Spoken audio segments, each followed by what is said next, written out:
对美国下一任的总统川普是搁再发布伊的新的人事安排，要提名伊的亲家公房地产的大头家库许纳来做驻法国大使。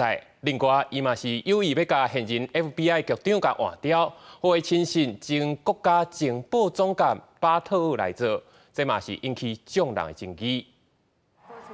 美国总统当选人川普伫当地11月30日透过社群媒体真实社群，又搁公布伊假伊瑞国竞选，想要号召国安官员伊的支持者巴特尔做 FBI 联邦调查局的局长，透露想要替换暂时的局长。44岁巴特尔捌做过国会助理、地区检察官，而且伫川普第一任总统前期做国安会官员、国家情报总监，真受川普的信任。 Michael Cohen admitted on the witness stand just this morning to 6 different felonies of stealing Donald Trump's money. After 6 weeks of trial, we finally have a crime. We also have a victim.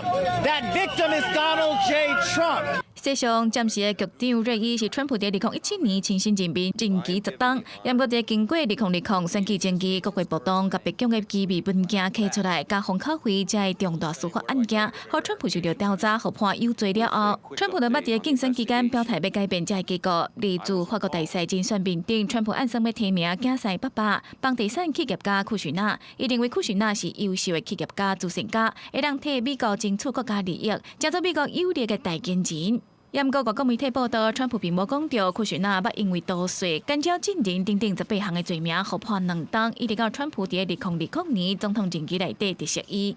除了美国竞选，川普捌表态对加拿大、墨西哥甲中国会提悬关税。加拿大总理杜鲁道伫当地离稿，为此去美国佛州拜访川普协商关税问题。杜鲁道30日坐飞机登去时阵，并无透露会谈的内容。若是中国是伫2月表态，凊彩对贸易伙伴加扣关税，嘛无法度解决美国内部的问题。而墨西哥的部分，川普伫27发文，墨西哥已经同意停止予移民经由墨西哥进入美国。讲是新闻台是同朋友。